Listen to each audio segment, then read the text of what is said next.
Live. Everywhere. On netrootsradio.com.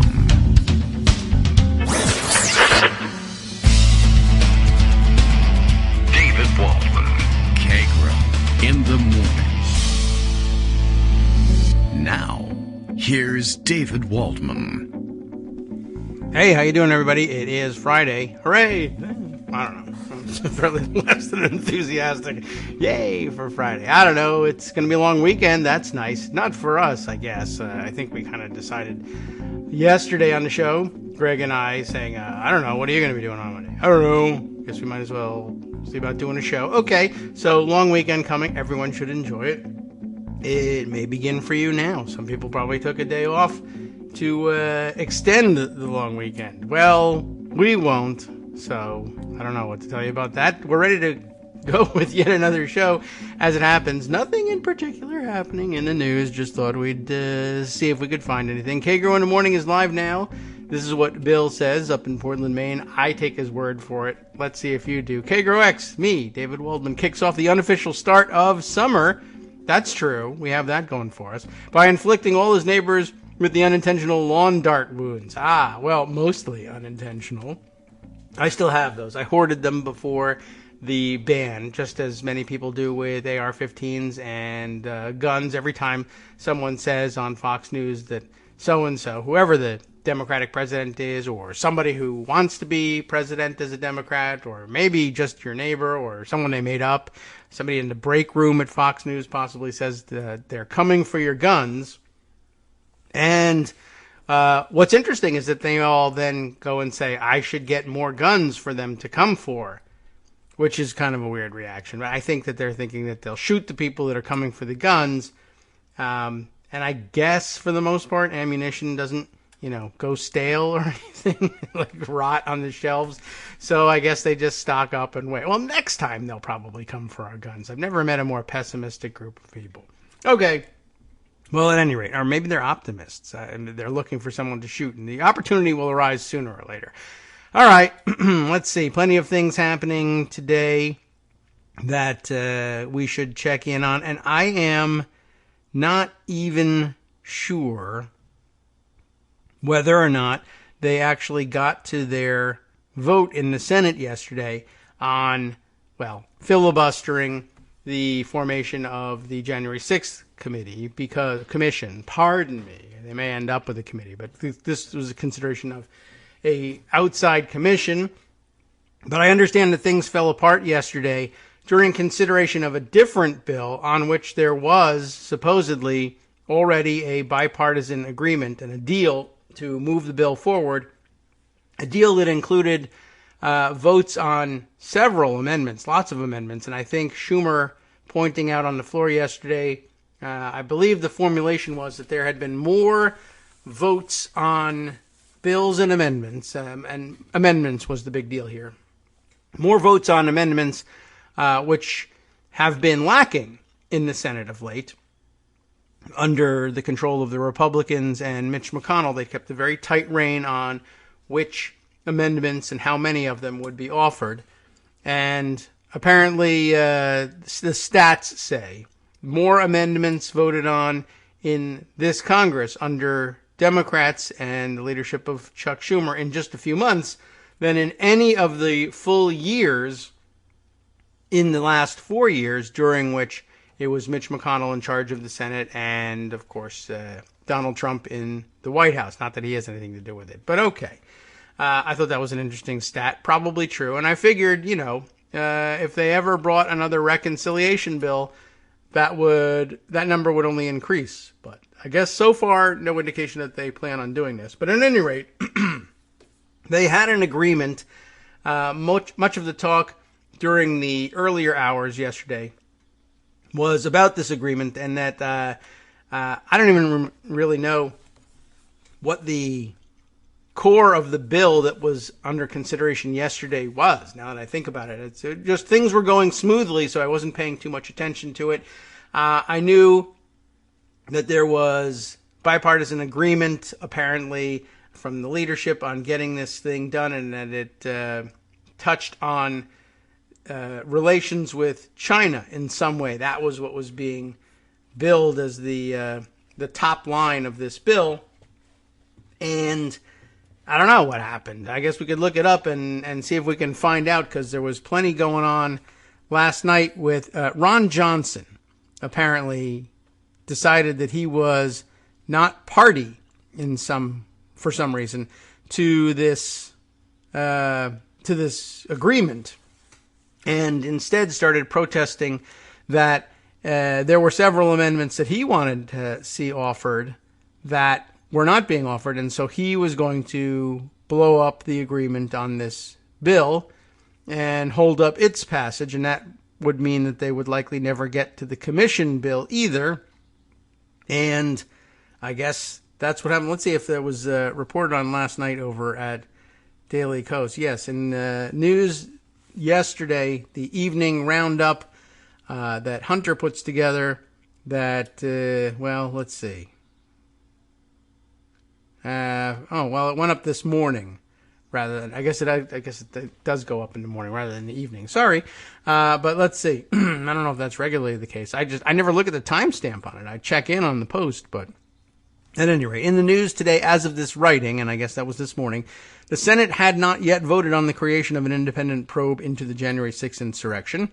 You know all about that. That, of course, under threat of filibuster. The vote, I assume, would have been on cloture, and one that several of the voting Republican senators would likely be asked to testify in. You know, the commission's investigation. Bipartisan infrastructure plans continue to go nowhere, and the collapse of the look at this, an entirely different subject comes up next. Let's see, do they treat what happened on the Senate floor yesterday? I just saw Stephen Dennis and folks like that tweeting about it last evening. So I guess what ended up happening here was that Johnson decided that they weren't voting on enough of his amendments, even though they had apparently considered several amendments in general, and I think even several Ron Johnson amendments, but he wanted more. And he thought, for some reason, he was entitled to it. And he, I guess, blew up the deal. Let me check in here. Joan was tweeting about it just recently, so let me see what's going on here. She's got Jake Sherman's discussion of it, and the discussion going on here via Twitter all last night between Jake Sherman, Niels Lesniewski, and Stephen Dennis, I guess, or at least all referring to one another. Sherman saying, for the record, Johnson blocked the manager's amendment, which has a provision of his in it. So this is a bit disingenuous. What's so disingenuous?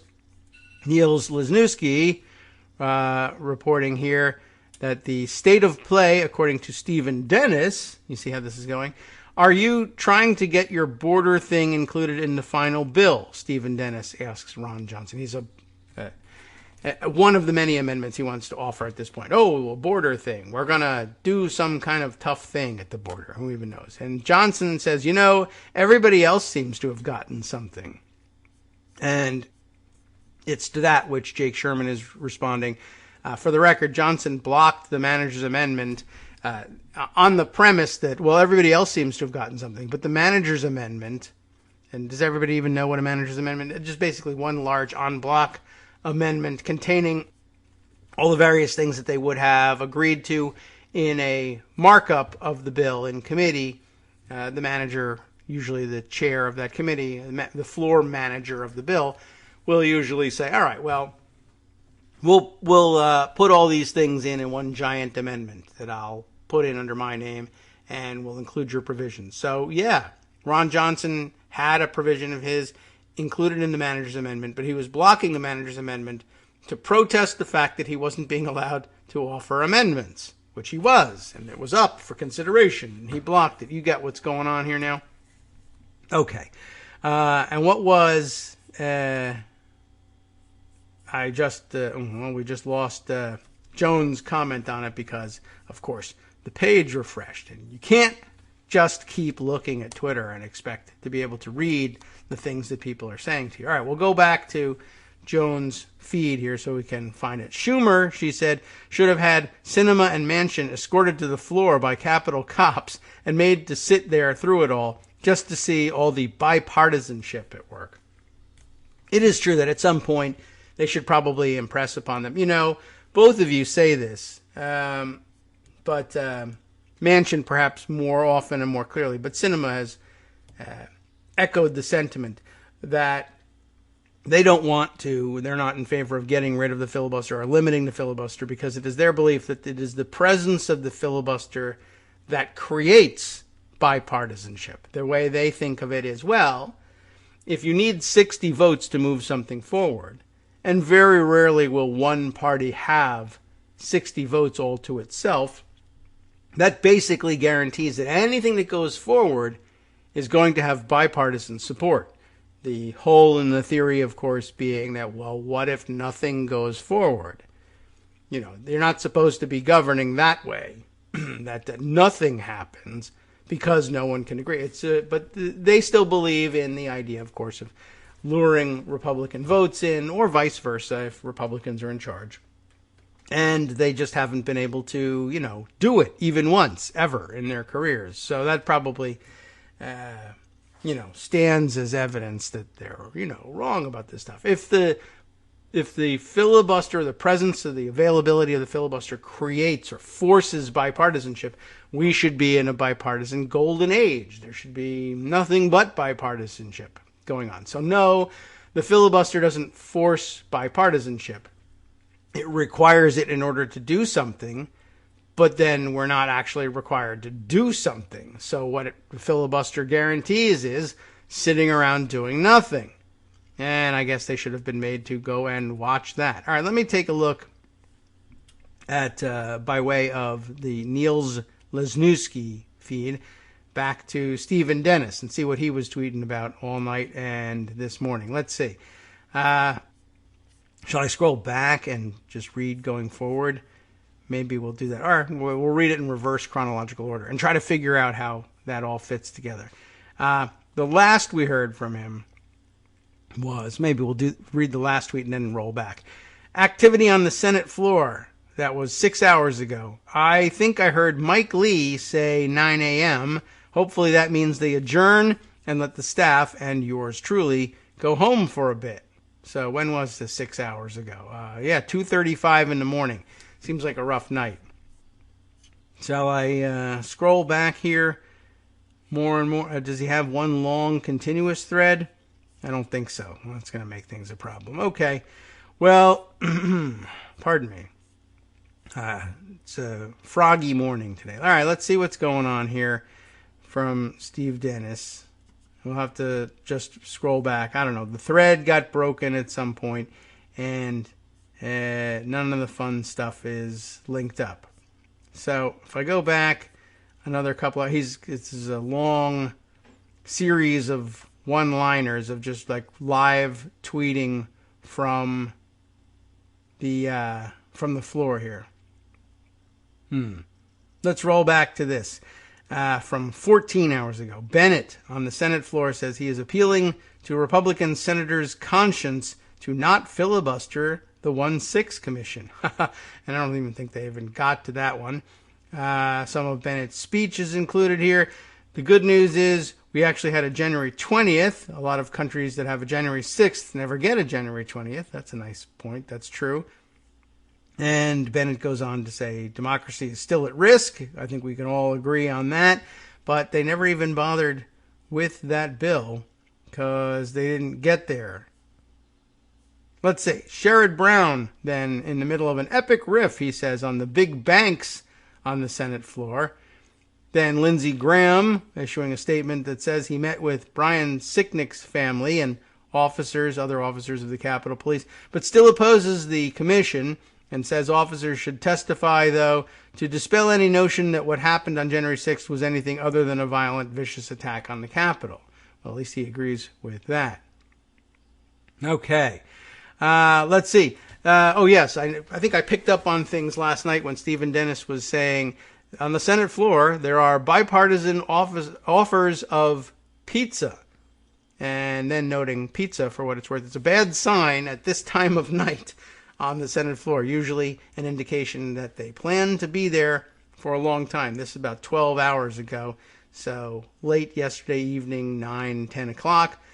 The pizza is still flowing outside the Senate chamber. There's talk of having a live quorum call, which would bring senators to the floor to maybe hash out the remaining hurdles standing between them and the Memorial Day break. So that was of some concern. That was something that motivated them, at least somewhat. Then Ron Johnson arriving on the floor. Here we go. Ron Johnson heads to the floor with border wall charts under his arm. Says, "We're going to be here, quote, a long time. So buckle up." Then the state of play tweet that we read earlier. Senator Toomey tells me he does not yet have a position on the 1-6 commission on his way to the floor. Manchin tells me he thinks maybe 5 to 6 Republican votes for the commission. That would leave it 4 to 5 votes shy of ending the filibuster by the Senate minority. Meanwhile, noting the latest from Matt Gaetz, who gave one of his America First rally tour speeches yesterday. Perhaps you took note of that one. I think we'll just pause to take note of what he had to say. Matt Gaetz, to a loud standing ovation tonight, saying, "The Second Amendment is about maintaining within the citizenry the ability to maintain, again, an armed rebellion against the government of the United States, if that becomes necessary." A good reminder of why so many Republicans still think that A, there ought not to be any commission, and B, that 1-6 was a good thing, and that it could and should happen again, which, is the basic problem. They don't want to investigate it because they know they are at fault for it, but they believe it's a positive development and that they will win that armed confrontation. That's why they want to do it again. Just thought you should know for the record. Stephen Dennis continuing on his late night coverage. Senator Lankford tells me he's a no on the 1-6 commission, just in case you were wondering. And then more on the Ron Johnson thing, which is a good way of putting it. Moron, the Ron Johnson thing. I think that's probably the better way to do it. Now we have a bit of a thread here. How does this one go chronologically? Mike Lee, here he makes his entrance. Mike Lee blows up Cantwell's massive bipartisan managers package on the competition bill. That's, I guess, what they were calling it. After she refused Ron Johnson's request for senators to have 3 hours to read it. Now, mind you, there was an agreement going into the consideration of this bill, and I'll have to go over and pull up the bill and have a look at just what was going on last night. Let's see. Yesterday in Congress, maybe we should take a look at their votes as a starting point and see what the number of the bill was that they were working on. And then we can move from there. Let's see. Senate bill. Well, it was right there a minute ago. There we are. Amendments to amendments to amendments. They're working on Senate Bill 1260. Yes, the Endless Frontier Act. It's kind of a weird name, I thought. The statement of purpose of the bill being to ensure trade is conducted consistent with American values, to ensure resiliency in critical supply chains, to improve transparency and administration of trade programs and oversight and accountability of trade agencies, and to promote American competitiveness. Much discussion, of course, of competitiveness as between the United States and China on trade and other things in this bill. And it became something of an omnibus bill with, as they reported, this massive manager's amendment and all the provisions contained within it. So Mike Lee shows up to blow the thing up. And as I was saying, there was supposed to be an agreement in place, bipartisan agreement, such that they would be able to move the large-scale, multiple-issue-facing manager's amendment quickly, perhaps even by unanimous consent. But Mike Lee shows up to help out Ron Johnson by blowing up this package after she refused Ron Johnson's request for senators to have 3 hours to read it. Okay. Ron Johnson now complaining he only got a vote on one amendment on the wall and only got 2 amendments into the manager's package. You see the complaint here? He's now listening, or rather, it says listing. It's a typo. He apologizes. But now listing things he didn't get, including fulfilling existing wall contracts, etc., an Iran nuclear deal treaty amendment, etc. Ron Johnson also complains his electromagnetic pulse amendment was not included in the manager's package. He says EMPs represent an existential threat to the United States, and maybe they do, but he also has a fentanyl amendment that wasn't included. But again, the complaint is, oh, I only get a vote on one amendment, plus I got two more of my amendments included in the manager's package, which I'm blocking. You can see why I'm justifiably upset, which, of course, you can't. But anyway, the point of this is that if you are Joe Manchin or Kirsten Sinema or anybody else for that matter, and you are looking for a bipartisan deal on anything for any reason, not only should you have learned your lesson by this point that there will be no deal forthcoming, but if you do get to a point where Republicans are willing to say, all right, yes, we have a bipartisan deal. They don't speak for all Republicans, and you don't have a bipartisan deal. Or you have a bipartisan deal, but you don't have the agreement of Republicans across the board not to blow up that deal.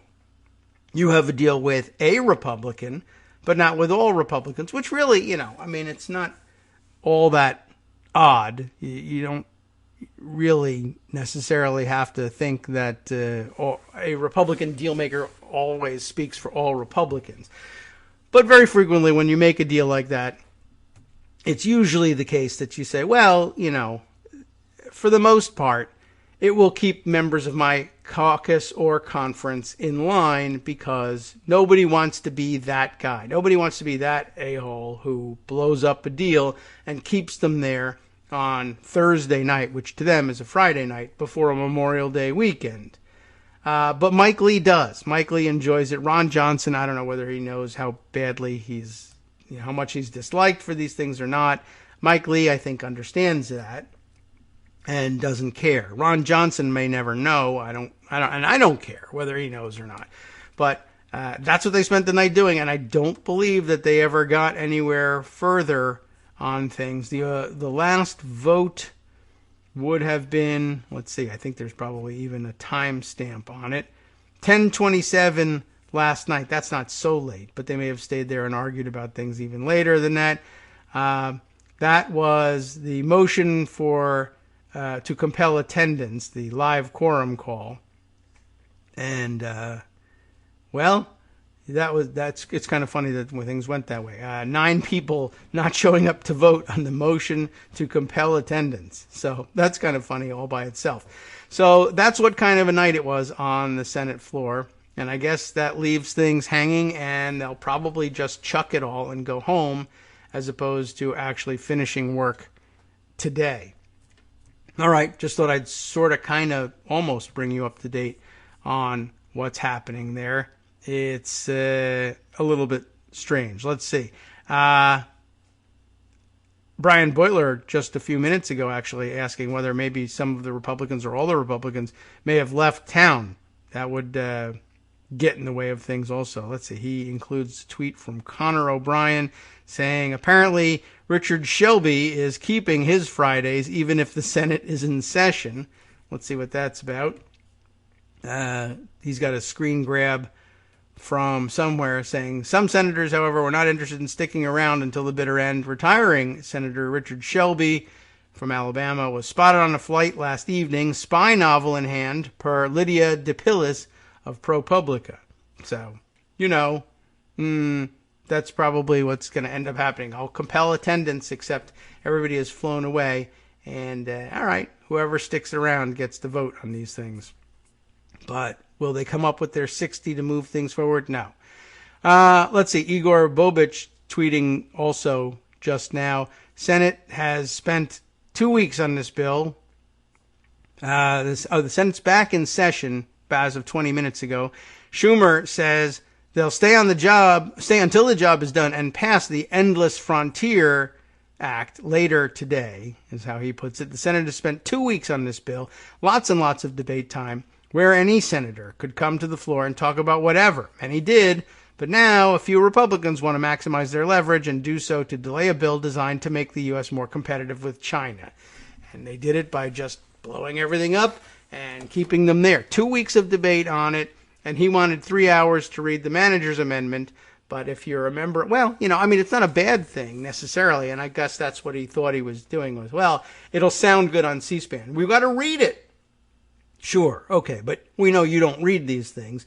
And if you were on the committee, of course, you know all about what's in there because you had weeks and weeks of markup of those issues. And then the floor leaders get together and they talk to their conference or caucus, respectively, and tell them what's in there and suss them out for any objections. Ron Johnson didn't figure out that he had any objections until too late, or maybe he really has no objections and just wanted to screw around and make a scene on the floor, and so he did. And more than likely, more than anything else, it was, well, if we can just eat up another day or so, then we don't have to have the cloture vote and therefore manifest, the filibuster formally of the January 6th commission before going home for Memorial Day break. I guess some senators still feel like they might catch some heat when they go home. Most Republicans in the House probably figure they're immune from such attacks because their districts are so gerrymandered.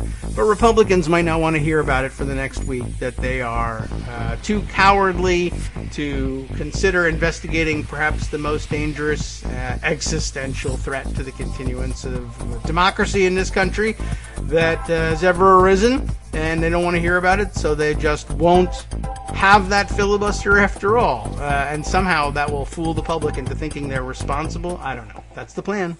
Hi, it's me, David Waldman, your host for Kagro in the Morning. I have good news to report. Many more listeners like you are making critical contributions that keep our show on the air. Makes good sense, of course, and patreon.com, Patreon.com, makes it simple. Now you can make easy, secure, recurring monthly contributions to support our show. Patreon.com/KagroX gets you straight to our donation page. Maybe you'd like to thank us for helping keep you sane during the Trump era. Maybe you're looking forward to in-depth explanations of what's going on in the Biden administration. Whatever it is that keeps you listening, we need your help to keep bringing it to you. And hey, if you happen to prefer using PayPal or even the Square Cash app, we're up and running with those options too. Thanks again, everyone, for all of your support. We literally could not do this without you.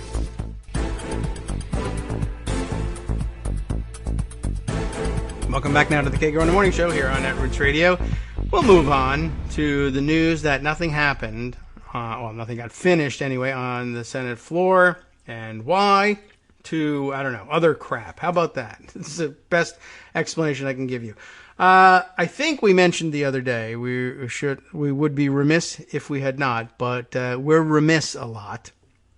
The incident with I'm pretty sure we must have mentioned it. The airliner, the Ryanair airliner, that's right, and I remember saying that it was an Irish carrier that got forced down, sort of, and we read a little bit more about the situation that led up to it, but as it flew over Belarus, Belarusian airspace, it was grounded by the Air Force, although apparently they faked a bomb scare on board initially to try to, I guess, fool the pilots into landing voluntarily in Belarus.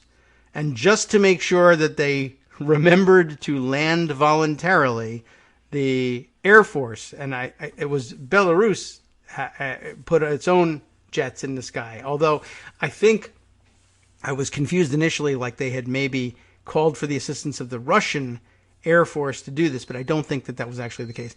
But they assisted the pilot in voluntarily landing under threat, you see. And that's when they boarded the plane and snatched away a dissident journalist who was, I guess, wanted on some trumped-up charges in Belarus by the administration there, and carted away.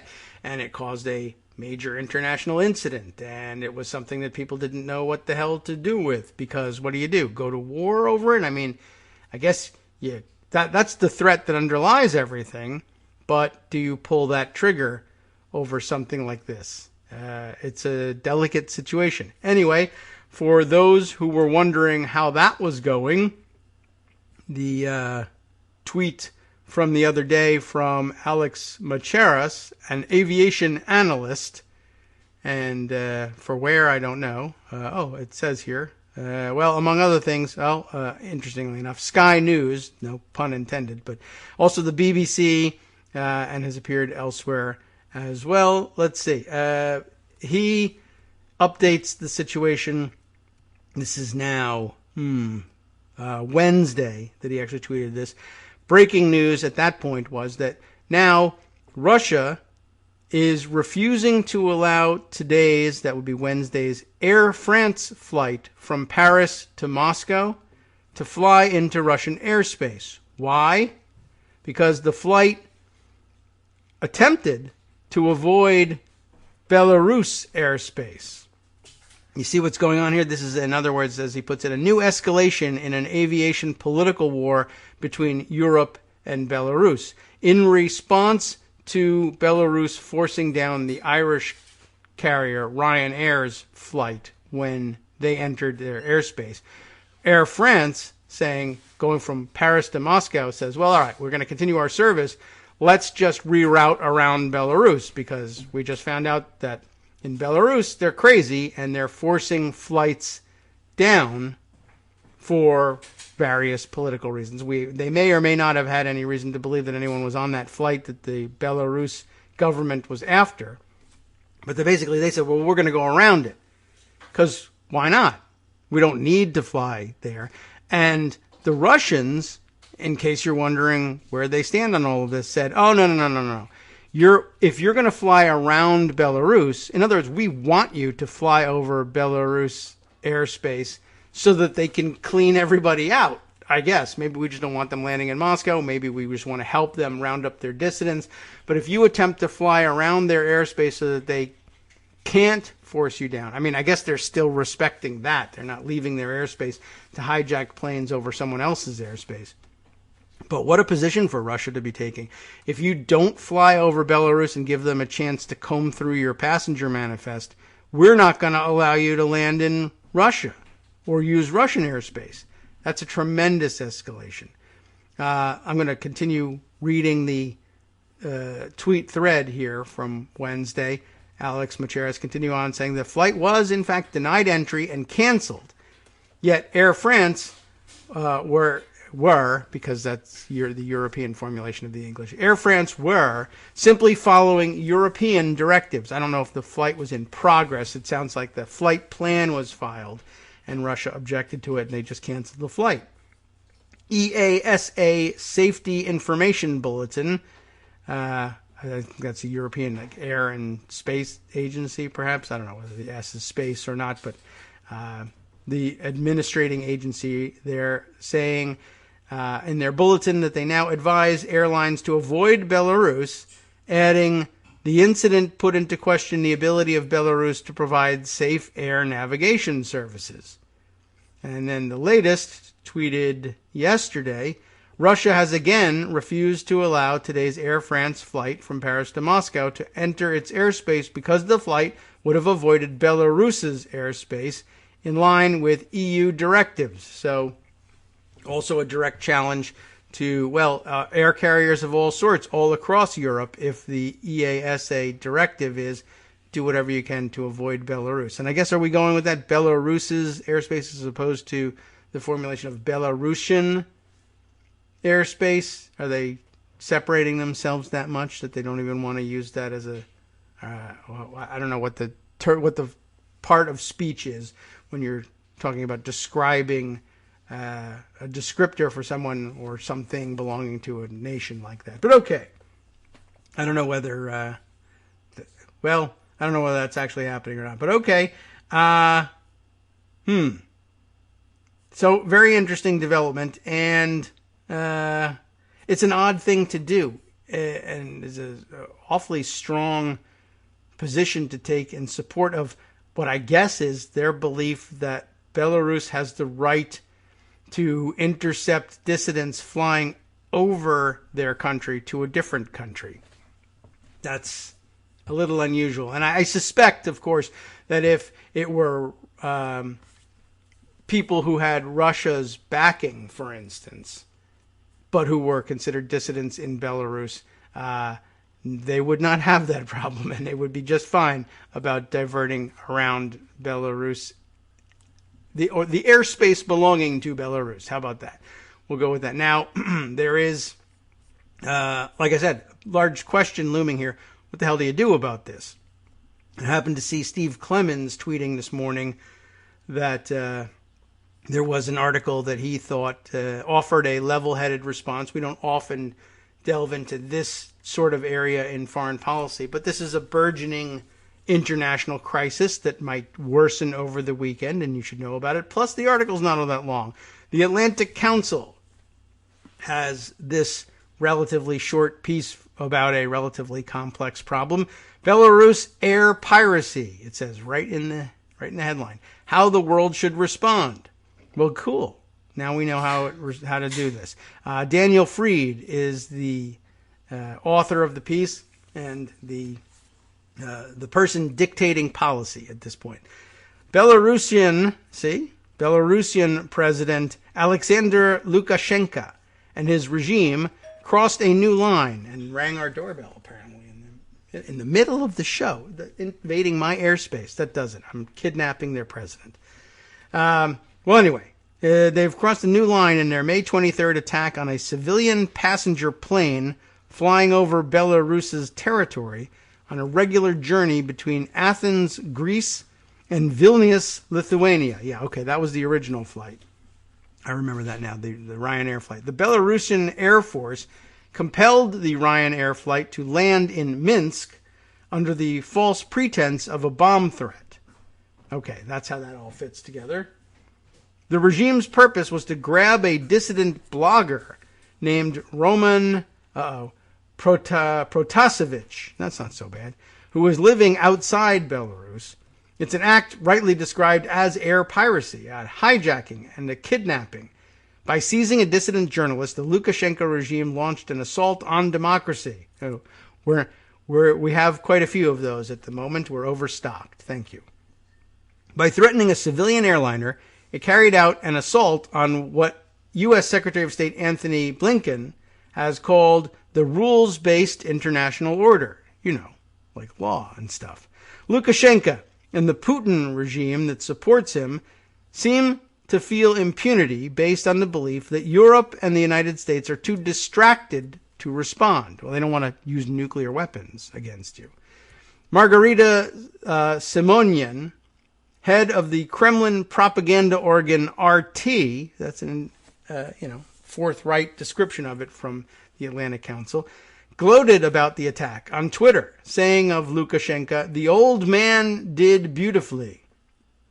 They really are brazen. But the Lukashenko regime and its cheerleaders in Moscow may have miscalculated. Oh, I think they probably calculated right. But we're supposed to say they miscalculated, so it sounds like we're going to win this thing. Within hours, senior Europeans called for a strong response. Aha! So, big win, right? We've called for a strong response. European leaders like Joe Manchin and Kirsten Sinema. All right. The Polish and Lithuanian governments, steady supporters of the Belarusian democracy movement, led the way. But they were not as far out in front as usual. European Commission President Ursula von der Leyen, have I got that right? Leyen, L-E-Y-E-N, stated the same day as the assault that the outrageous and illegal action by the Lukashenko regime will have consequences, and German Foreign Minister is it Heiko? Oh my goodness, I'm catching up on all the leaders' names here. Heiko Maas. Oh boy. Lots of, I knew I should have realized wading into European politics this was going to happen to me. The German Foreign Minister, Maas, followed with a similar statement on Monday, not evident were the usual European divisions when faced with aggression from the Kremlin or its friends. Oh, okay. Good. One well-connected French observer told me that Europeans, whatever their views on Lukashenko and Putin, were seeing the Belarus attack on a European airliner flying between two European Union capitals as an assault on Europe itself. That's the way it should be viewed. Now, what to do about it? Outrage and aggression should lead to action. What are the options for the EU, United States, United Kingdom, and others? And you have to throw them in separately now, right? A civil aviation response to the Lukashenko regime's assault on civil aviation would seem to be a sound first step, and it can be a big one. Banning Belavia, Belarus's state-owned airline, from EU and NATO airspace seems appropriate.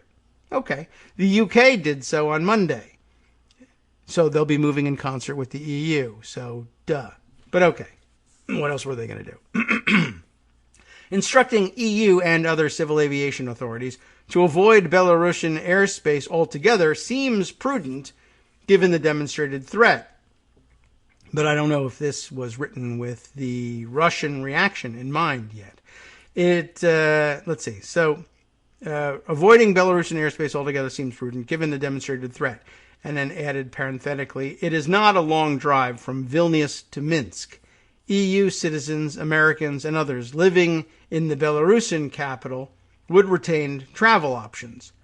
Baltic Air and Hungary's Wizz Air, it's a terrible name, have already announced that they will avoid Belarusian airspace, and the European Council, scheduled to meet Monday evening, may move in that direction. I wonder if it's all been spoiled by this new development. The regime's new aggression in going after dissidents living outside of Belarus, on top of its arrests inside the country, may call for an even stronger reaction. The US, EU, UK, and others could impose sanctions on the $3.5 billion that the National Bank of Belarus states as sovereign debt. Belarus sold $1.35 billion of sovereign debt in late June 2020.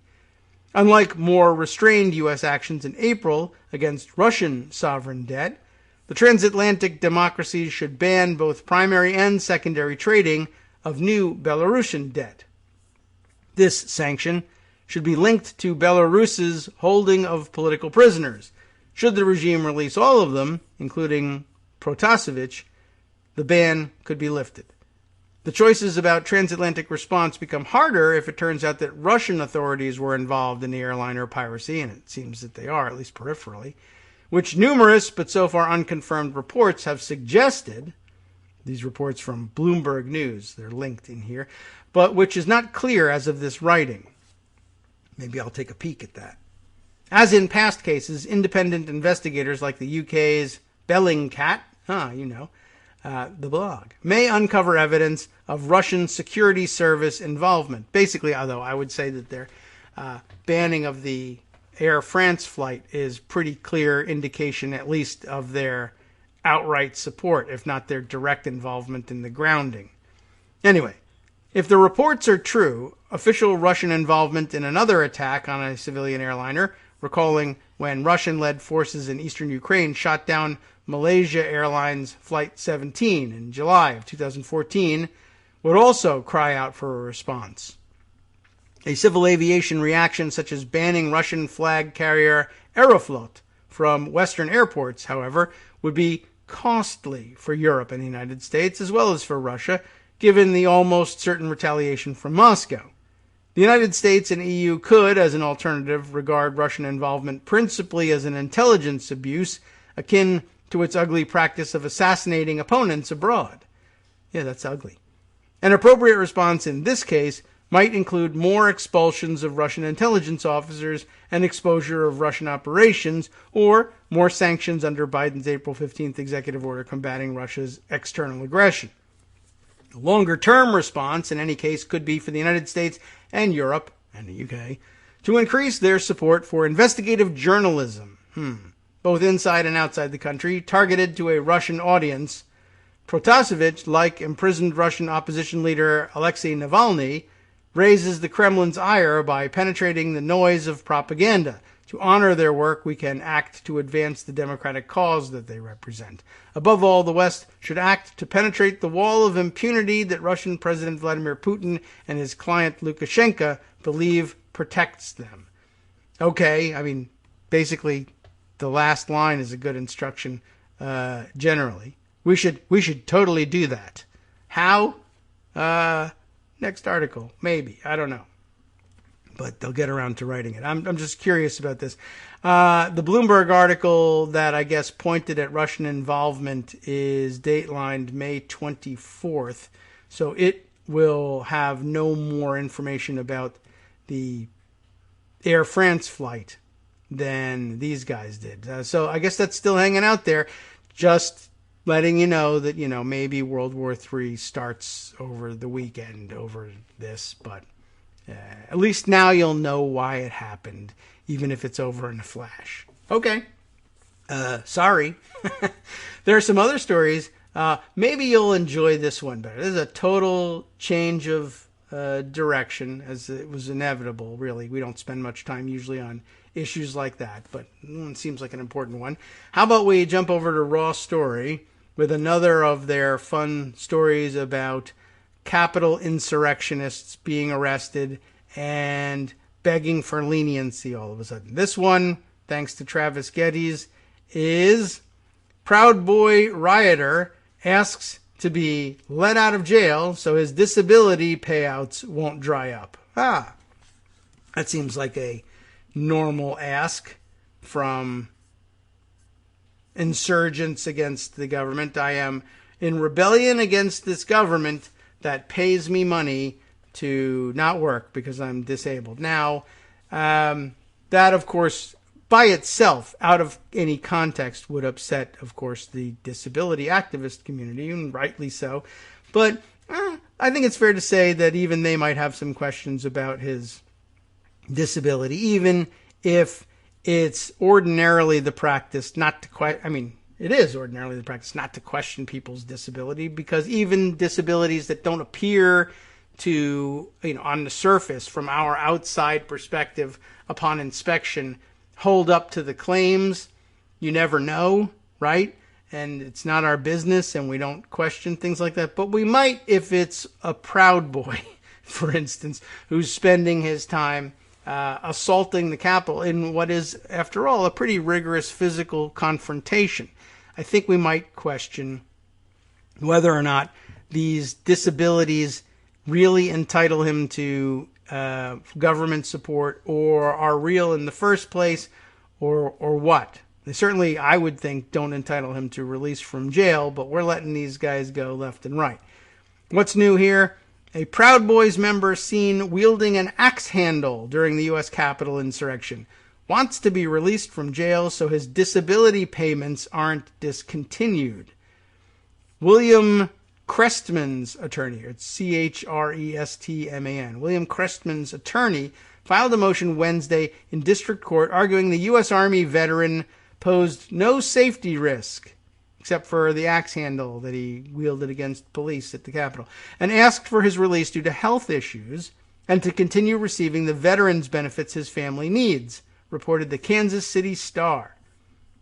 His current detention status places him in danger of losing those significant benefits, which, sometimes you lose government benefits when you're locked up for insurrection against the government. It's a sad tale, I'm sure, for the family, but what can you do? If you can't do the time, you know what they say about doing the crime. Anyway, I'm not a Law and Order type, so maybe I shouldn't use that quote. The residence he shares with his common law partner and their 6 children is in danger of foreclosure, although that was probably true before he was an insurrectionist, placing the whole nuclear family in jeopardy of homelessness. It's a bad thing, but I don't know. Sometimes I think we ought to consider the circumstances. The 47-year-old Crestman suffers from long-term chronic back pain from a workplace accident, and that may well be true. And he wasn't receiving proper pain medication in jail, and that may also be true. But, on the whole, we like to take care of people's medical needs even if they're in jail. Not that Proud Boys agree with that. I mean, I guess that's what underlies the whole thing. It's very unlikely that as an outspoken conservative Proud Boy, he would have had any sympathy for anyone else, let's say anyone of color who was in jail and complaining about their medical treatment. What are you complaining about? There shouldn't even be medical treatment for people in jail. Not people like you. Now that he's in jail, there should be, a back pain clinic. But okay. The motion states he wasn't receiving the proper pain medication. And he wasn't being treated for the attention deficit hyperactivity disorder that he claims, and the major depressive disorder and insomnia. And I'm sure these things all go together. It's just interesting that a Proud Boy would be so wrapped up in all of this. And, it may very well be the case that all of this is true and that he needs all of that treatment. It strikes me as the sort of thing that if I were, for instance, to confront a Proud Boy at a demonstration and he were to threaten me, say, with an axe handle, and I were to say, don't threaten me with an axe handle, not only because that is illegal, but because it threatens to trigger my major depressive disorder, insomnia, perhaps my attention deficit hyperactivity disorder, and my lower back pain, he would say, oh, do you want another Splenda in your latte, soy boy? And then whack me over the head as being, weak and in his way. But when it's him, totally legit, I'm sure. Well, anyway, the article continues, we are confident the court can form a release plan involving some form of monitoring such that Mr. Crestman is able to address his pressing personal and health concerns at the same time as allowing his actions to be monitored appropriately, his attorney argues. Crestman was indicted on February 26th, along with fellow Kansas City Proud Boys members Christopher Kuhn, Ryan Keith, and siblings Corey and Felicia Conold. Who knows if I'm pronouncing all that correctly, but who cares? But his attorney argues there's no proof he was part of an organized effort to break into the Capitol, as lawmakers certified Joe Biden's election win. He just carries axe handles with him and wears body armor wherever he goes. The unemployed union sheet metal worker, union too, on top of it all, was charged with conspiracy, threatening to assault a federal law enforcement officer and carrying a wooden axe handle at the Capitol, and his co-defendants have all been released on personal recognizance bond pending trial. A federal judge reversed a Kansas judge's decision to release Crestman and ordered him held without bond until his trial, after prosecutors argued that he had played a key role in the insurrection. Crestman's attorneys, however, argued that his co-defendants have significantly more involvement than he did. He's going to flip on them, say, because he's so proud. Remember, he's a Proud Boy.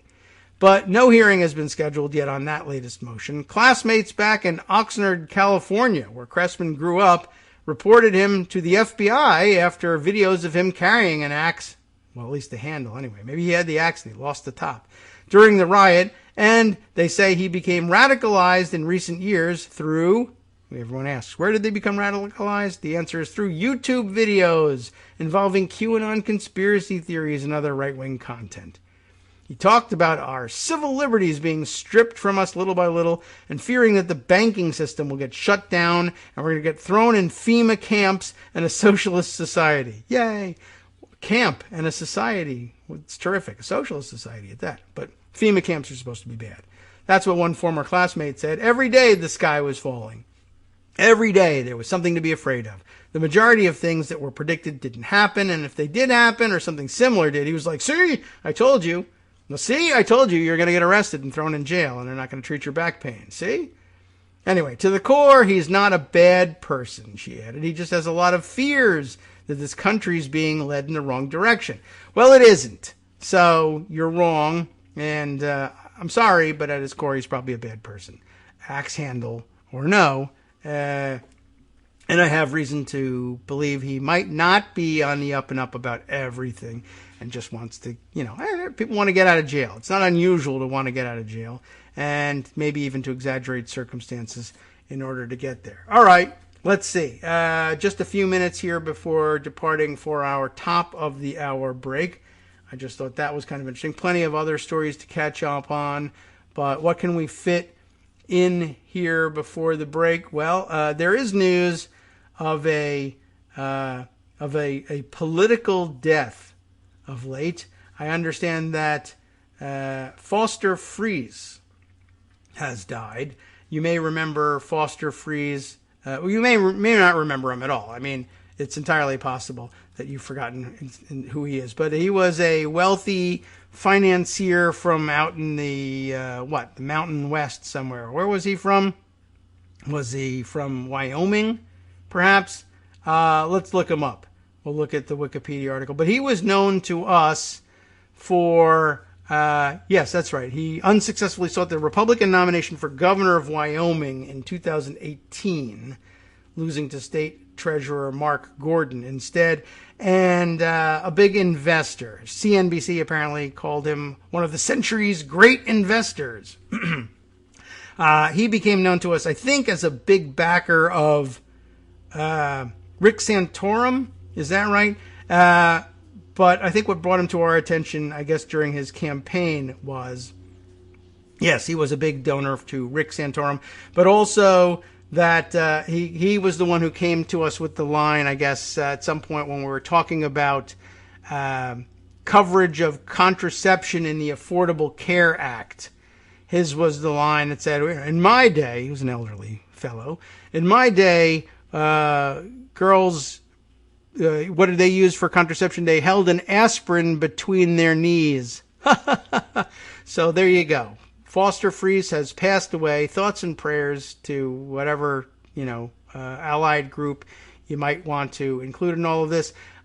He has, in fact, passed away, and as I said yesterday, and will repeat today because I'm a callous sort of fellow about these things, when you piss me off, I remember it. He has died. Memorial services to be held shortly between his knees. So there you go. Now you know where you can hold your services to mark his passing. I'm sure his family is mourning, and I'm sure that there was at his core something good about him somewhere, but he was a big jackass and responsible for Rick Santorum, and that's enough for us to say, okay, he's dead.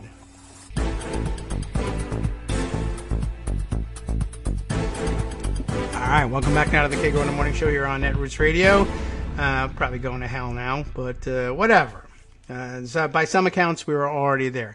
Lots of news accounts of Foster Fries's death that I can share with you in Scott's Roundup. Perhaps this one might tell us something about what's going on. It's from the Oil City News, which is, I don't know, it's a thing. You tell me what it's all about. We could look it up, but suffice to say, I don't know anything about it, and probably not probably not going to be on my reading list anytime soon. But I picked theirs there because the headline seemed to be local in nature, focused on Wyoming. Loomis, Barrasso, Cheney, the delegation from Wyoming, offer condolences to Foster Fries's family, as should be expected. I guess the question is, if you want to know how much good might be at his core, you could probably gauge it by reaction from the family or others around Foster Fries to the offering of condolences from Cheney. And the question is, would they go so far, will they be gracious and say thank you very much, or will they reject condolences from Liz Cheney? That's the big question. I don't know what kind of family we're dealing with here. But otherwise, I mean, I don't know. I could read you the article, but here's what it is. Those three people say condolences. Now, I want to scan and see what does Cheney have to say. His love of Wyoming, service to our state, and legacy of philanthropy will never be forgotten, Cheney said via Twitter. May he rest in peace. Foster Fries's own Twitter account made an announcement of his death, so I guess it wasn't totally secure, or he left behind his password and his will. That's a possibility. I'm scanning here, but I don't see anything about anybody like refusing to accept condolences from Liz Cheney. So, I mean, my guess is, he's a wealthy guy. They probably have some semblance of class somewhere in their mix, so that they probably were not foolish enough to actually try and spark a war over offering of condolences. But I am curious to see whether perhaps somebody else did. Let's see. Oh, this is interesting. I just Googled the two names together to see whether there was any possibility of finding out what relations were like between them. And I brought up an article here, Washington Post, that it's in the Google search seems to be dated from 3 weeks ago. But I'm not certain whether I'm in fact seeing the entire feed of opinion articles that happens to include one about Liz Cheney and then something later about Foster Friess, or whether they in fact got Foster Friess to comment on Liz Cheney's status within the Republican Party before he died. I'm scanning the article and for any mention of Friess here, but I think it might just be how it goes with these searches. Oh no, here is Foster Friess mentioned in the article. In a wild six-way race for the GOP gubernatorial nomination in 2018, right? Then State Treasurer Mark Gordon won with 1/3 of the vote. His two closest rivals, current Wyoming Republican National Committee member Harriet Hageman and investment manager and conservative donor Foster Friess, combined for 47.3%. Cheney will have noted a sign that as much as Wyoming loves Trump, his ability to sway politics here may be limited. He backed Friess. So I guess that sets things up nicely for the possibility that they may in fact reject her condolences, or Trump may put out a statement saying, I'm sorry to see Foster Friess has passed away. Liz Cheney, that phony, said that she offered her own condolences, but we reject them because she doesn't like me. She's not very nice to me. So we'll see. I'm just sort of curious about how this will play out, but I don't think we have an answer yet, though this article, what is the subject of this article? But it certainly maps out the possibility that could erupt, that too, over the weekend. So that's our prediction. Over the weekend, Trump will say something horrible and ungracious about Liz Cheney's condolences over Foster Friess's death. However, he's a very lazy person, and he might be golfing, and he could forget to do this. The article I'm reading, actually, from May 5th, an opinion piece in the Washington Post, again, the Trump versus Cheney fight here in Wyoming is a battle for the soul of the Republican Party. We've heard that a lot, but this is sort of the Wyoming angle on it, written by Nick Reynolds. And I'll include it in the roundup because maybe you want the local angle on this stuff. I would read it, but we're probably not going to find what we really want, which is what do people really think about Liz Cheney offering totally routine condolences? Are they that petty? And the answer is they probably are, but the question is, are they? Will Trump, for instance, overcome his laziness to make a comment about it over the weekend? That I don't know. All right. Other items up for discussion here. I think an important piece of evidence in the metastasization, do I have that correct, of the Arizona problem to yet another state. Let's see, we've seen it taking root in Georgia and threats that Republicans want it, but it has not yet taken root in New Hampshire and in Michigan as well. Now news from Wisconsin. This rather complex manifestation of it, reported by the Milwaukee Journal Sentinel. Top Wisconsin Republican Robin Vos hires former cops to investigate November election. What's going on here? Well, Patrick Marley of the Milwaukee Journal Sentinel, please tell us. Sure, I will, says Patrick. I don't know if he has a deep voice or not. Assembly Speaker Robin Vos is hiring retired police officers to investigate aspects of the November election, not cyber ninjas, amazingly, joining with Republicans from around the country who have questioned President Joe Biden's victory. Vos of Rochester has said he recognizes Biden narrowly won Wisconsin and is not trying to change the results with his taxpayer-funded investigation. He's hiring them, but with your money. Okay, thanks.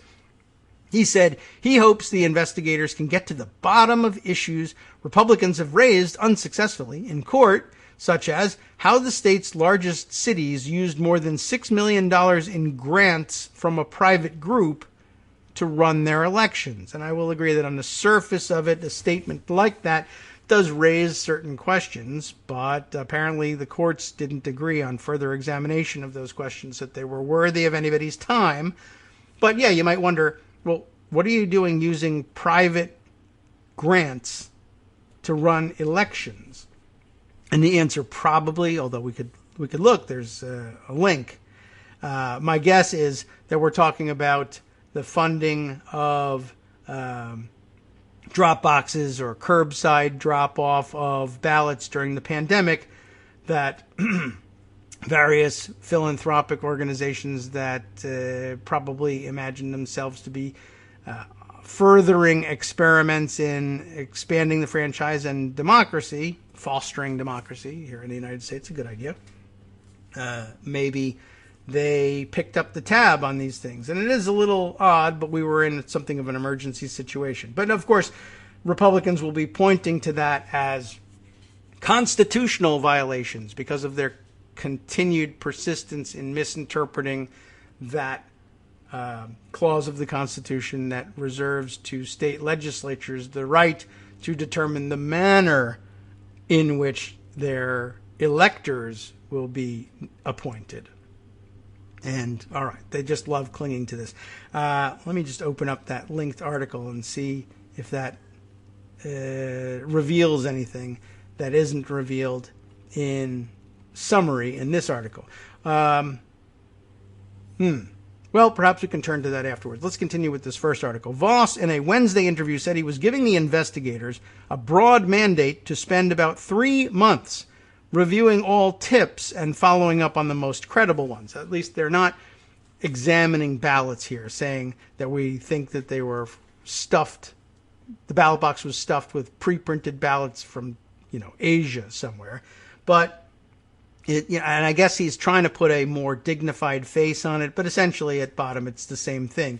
We think there was fraud somewhere, and our approach to it is not going to be to hire cyber ninjas, but to hire these ex-cops, which I guess the thinking is people trust ex-cops. They don't, but, I guess if you're Robin Voss, you do, especially if you're paying them. Anyway, in addition to the grant spending, he said they may look into claims of double voting and review how clerks fixed absentee ballot credentials. Is there a whole lot of smoke or is there actual fire? We just don't know yet, Voss said. He's being very reasonable, you see. Ann Jacobs, a Democrat who leads the Wisconsin Elections Commission, said she was worried the investigation would undermine confidence in an election that was conducted properly. I think it's unfortunate that the legislature is using its resources to investigate what has already been thoroughly investigated, and it is my hope that instead they could work toward expanding opportunities and ease of voting for Wisconsin voters, she said. Voss said he is hiring 3 former law enforcement officers along with an attorney who will oversee them. As contractors with the legislature, they will have subpoena power. Isn't that amazing? Anyone they subpoena will be immune from criminal prosecution, he said. That sounds good. Voss said the investigators likely will provide him a report by the fall with their findings. He said he wants to identify laws that should be changed rather than try to find people who the investigators believe have violated the law. He did not rule out, though, the possibility investigators would refer some matters to prosecutors. The move, what happened to the immunity from criminal prosecution? The move comes after voters in Georgia sued to review ballots, and the Arizona Senate seized Maricopa County's ballots so a private company called Cyber Ninjas could review them. Some Republicans have called the Arizona review laughable and dangerous because it involves a company that has not previously audited elections using microscopes and UV lights to examine ballots. Voss said he couldn't speak for Arizona, but he expected to avoid that kind of controversy by hiring investigators who will produce a report the public can trust. Aha, he said they could trust them, so there you go. My hope is that they come back and they build the case to show Governor Evers and the Democrats, who are in the Casablanca mode. Nothing to see here. Everything's fine. They just want to suppress the vote. No, these are professional investigators, Voss said. A sizable chunk of people believe the election was illegitimate, and democracy cannot flourish if both sides don't believe in the end both sides had a fair shot.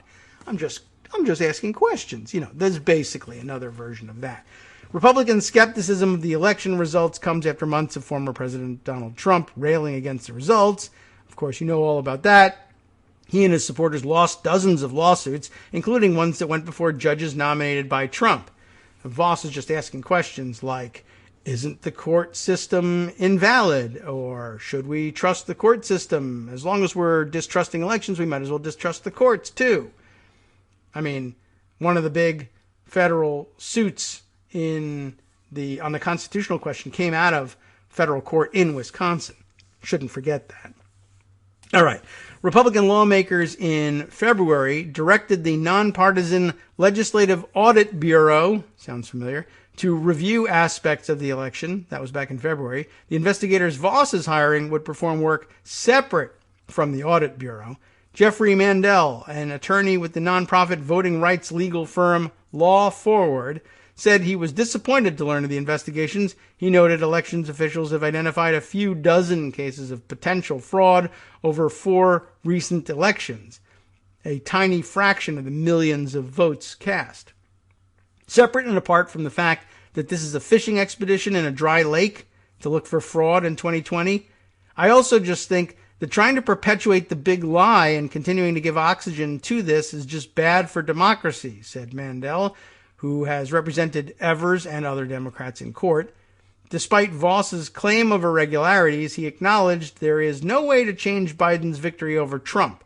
He said the report could help Republicans who control the legislature write new election laws. That would be voter suppression laws.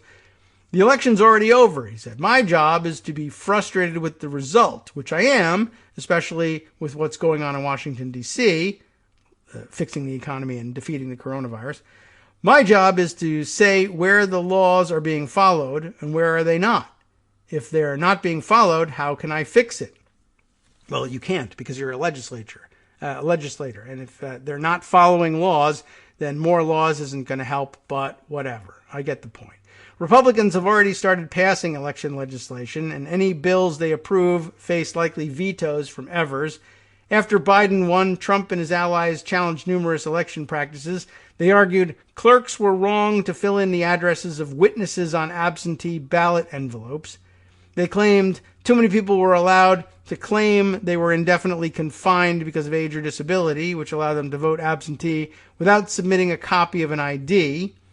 They said cities shouldn't have established drop boxes for absentee ballots. Why not? All those issues were raised in lawsuits, only to be quickly shot down by state and federal courts. Republicans have also questioned grants provided to Milwaukee, Madison, and other Democratic-leaning cities by the Center for Tech and Civic Life. The nonprofit group gave funds to cities around the country using hundreds of millions of dollars provided by Facebook founder Mark Zuckerberg and his wife Priscilla Chan. Courts have rejected 3 lawsuits over the grants, but conservatives have filed new complaints over them with the Wisconsin Election Commission. The commission consists of 3 Republicans and 3 Democrats. And guess what? I bet they'll probably deadlock on that question. All right. So just keeping tabs on the latest efforts to just ask questions about the outcome. But, nobody's talking about overturning the election. We're just talking about stealing the next one. All right. That's kind of interesting. And I guess we did find out what grants we were talking about and what they did and where they were focused and where the money came from. So we don't necessarily need to look now at the other Milwaukee Journal-Sentinel article about it, but that is linked in the piece that we'll give you, and you can check into that background further if you like. And I know you will like to do that. All right, let's see. Other items up for examination here. let's turn to this one here. I thought this was kind of an interesting question posed here. We'll hope that the piece answers it. It's actually a diary at Daily Kos from Mother Mags asking, just how did the Arizona GOP find cyber ninjas? They won't say. Here's a thought, and this, I think, it grows out of the interview of the Arizona State Senate president by CNN the other day that Greg made mention of. And by all accounts, that was a very interesting exchange, although I still haven't seen the video from that. But this is a better question. Anyway, we'll see how we do at answering it here. So just how did the Arizona Republican Senate find cyber ninjas? The Florida-based firm, I thought they were from Texas, but that's the other one. Yeah, I can't remember the names involved here, but okay, they're Florida-based. So how do you find them, being from Arizona? Given that, one, they have never had any experience with elections in general, let alone recounts.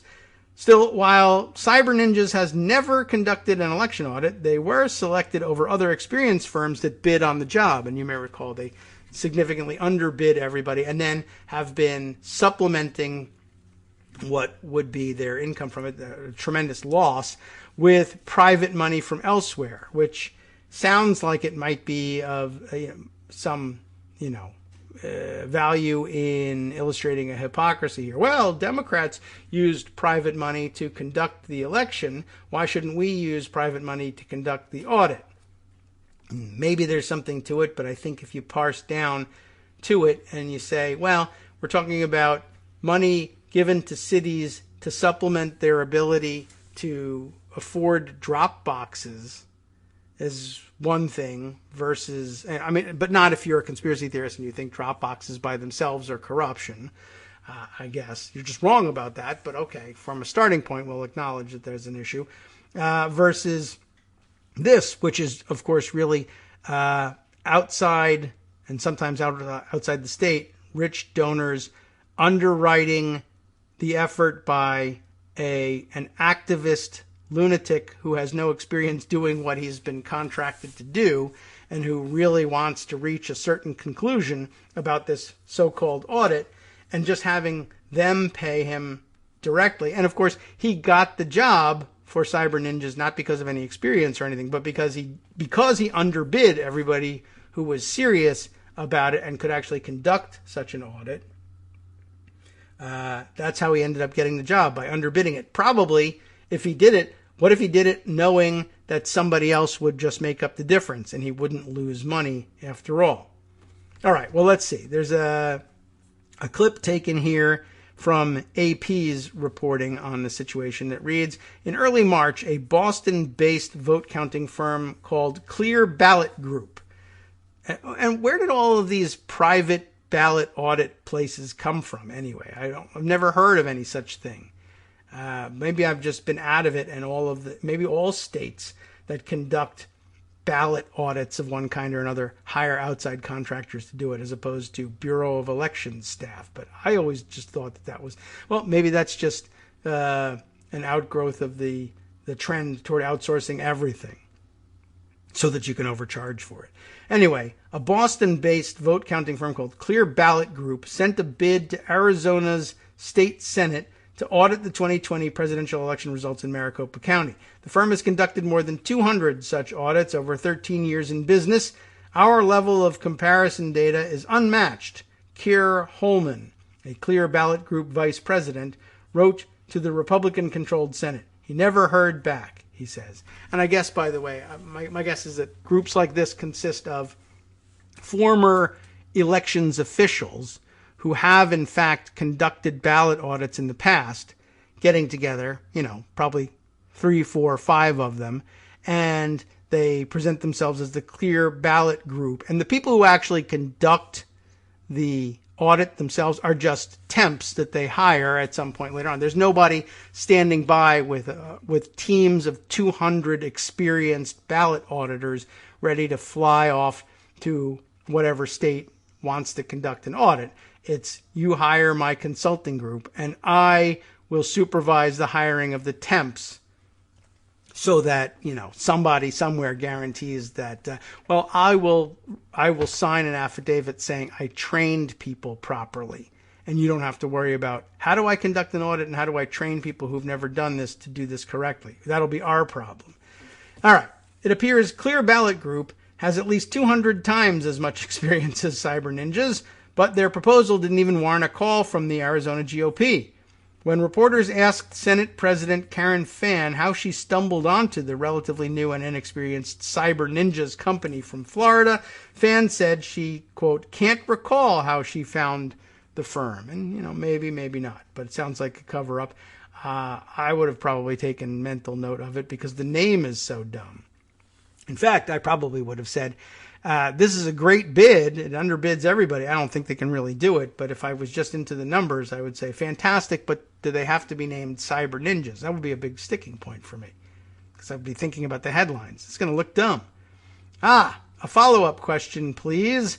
If you don't recall how you first heard about Cyber Ninjas, certainly you must know who made the decision to hire them and why. No doubt there's a record, yes? Mother Mags asks.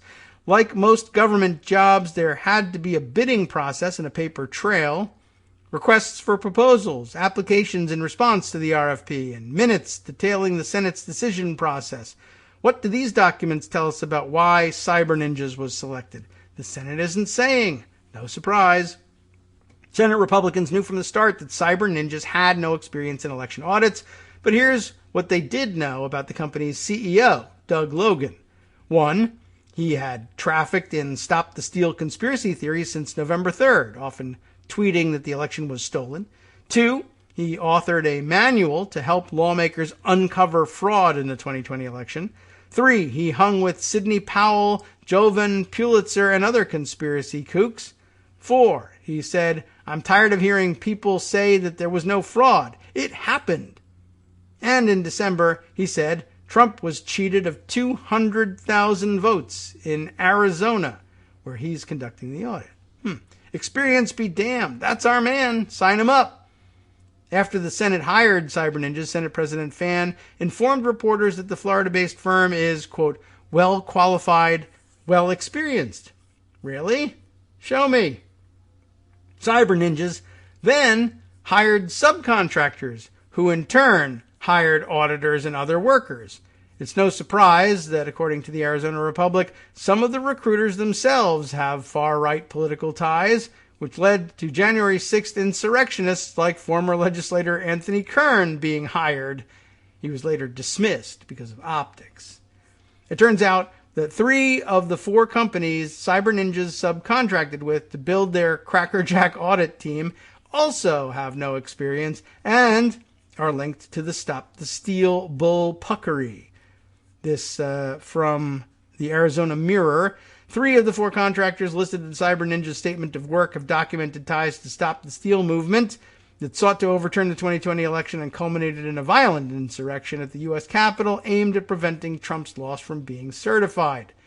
And get this, the only firm Cyber Ninjas hired that had any experience, and it wasn't much, Wake TSI, just quit the audit. You heard Greg mention that somebody had just quit the audit.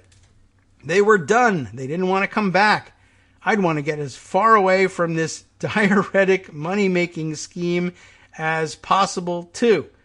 I doubt Wake TSI will highlight this job on their company website. A little bit more here. We'll see what we can fit in before our break. A nice gig if you can get it. The Arizona Senate pledged $150,000 in state funds for Cyber Ninjas to complete the audit by May 14th. I'm shocked, it says here, that Cyber Ninjas did not finish on time. But the audit will cost at least 10 times that, with estimates up to $3 million. And the dough is rolling in from goobers nationwide, just like it does for Marjorie Taylor Greene whenever she says something outrageous. Even though a Maricopa County audit is ostensibly a government project, the public knows very little about the dark money sources funding it. Heck, the Arizona Senate doesn't even know how much has been raised because the funds go directly to Cyber Ninjas. What we do know about the funders is that they tend to occupy the far right end of the crazy spectrum. The OAN, as a matter of fact, comes up here, pulled in another $150,000 in one day. And former Overstock CEO Patrick Burns said his website has raised more than $1.7 million of its $2.8 million goal. The pillow a-hole is chipping in too. I like the way that's put. Nice little gig. You can have no experience, do a crappy job, embarrass even Arizona Republicans, lock out reporters in the public, do your work in secret, and what we do know is that it's terrible. Hire inexperienced conspiracy BFFs, etc., etc. Oh my, oh my. Hi everyone, it's me, Gil. Minimal contributor to content, but regular contributor to funding for Kagro in the morning. Let's change things up from David's so very tired plea for your contributions with a plea of my own. If you want to add your voice to the show, do it. Record your own segment using your favorite recording device and send it to David. Read an article and give your opinion. Write your own essay and read that. The sky's the limit. Well, not really. Try to keep it relatively short so David doesn't have to stress about cutting it and hurting your feelings. Join the hallowed ranks of Greg Dworkin and Joan McCarter and be part of this somewhat witty deep dive into political topics with unnecessary censoring. Lend your voice to the show by sending it to kagrox@gmail.com. KAGROX@gmail.com.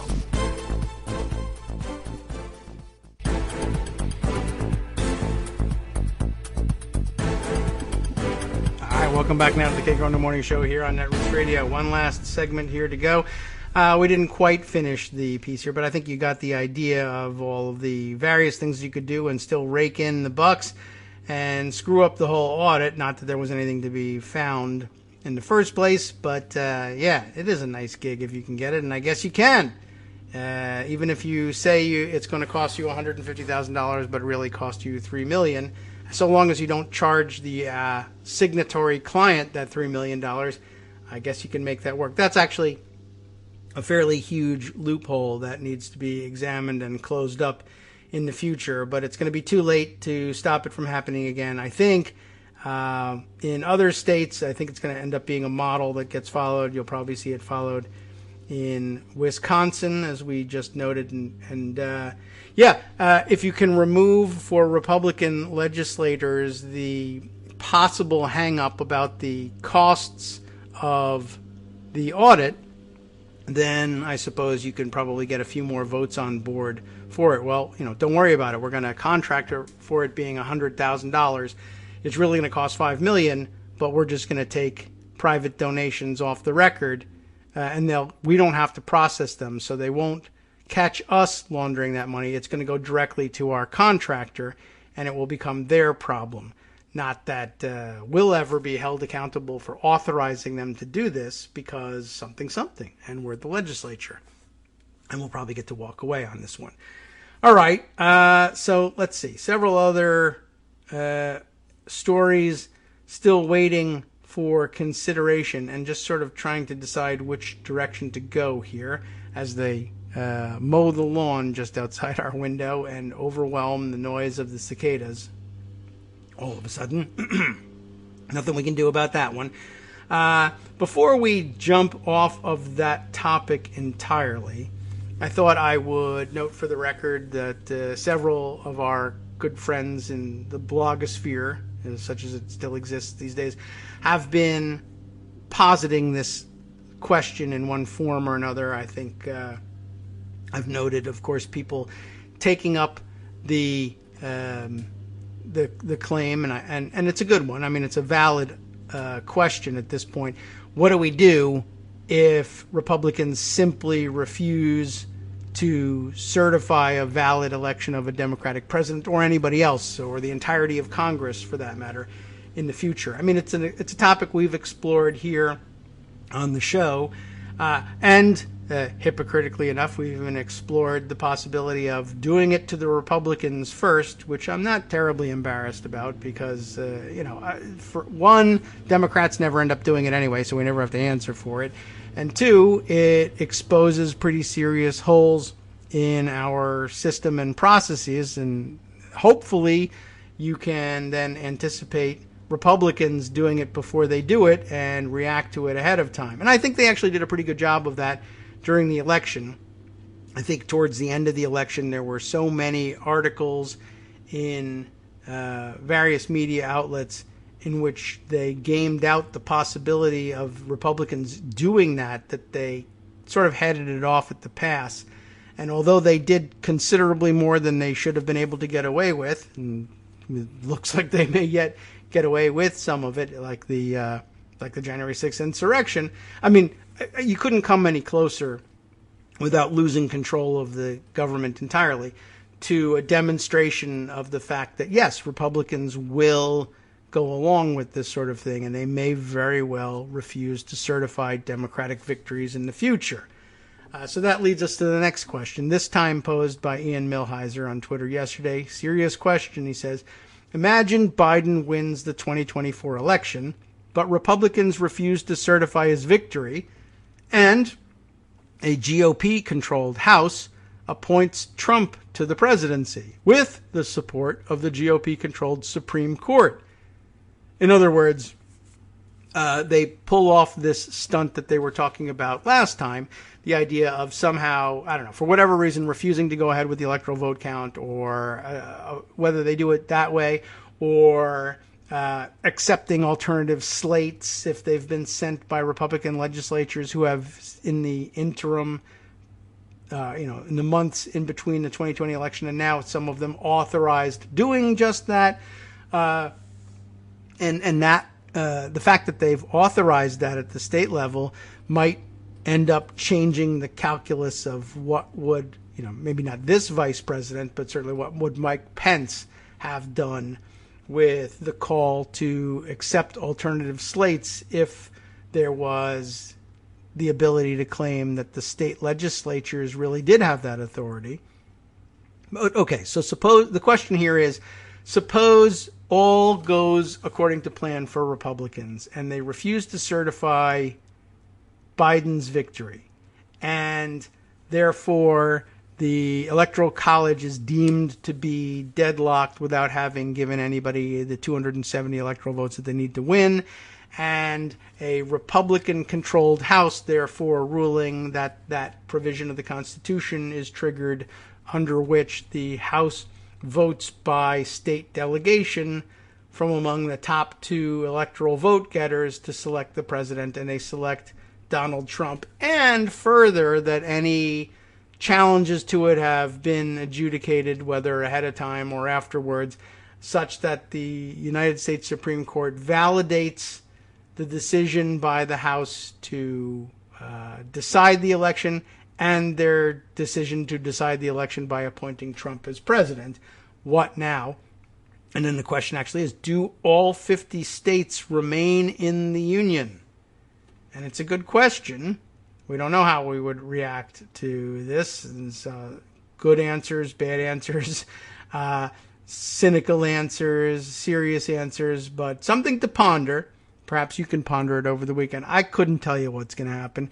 Although I guess, honestly, I think I come down a little closer to the answers that the cynics gave, which is that, yeah, they stay in the Union, and Democrats spend the next couple of years saying, geez, we've just got to vote, and undo this. We'll vote to undo this thing where they said that they can undo our votes. Does it work? Do rank and file Democrats say, yeah, we can't do that because we just showed that that doesn't work, or what? Total unknown. No way to tell.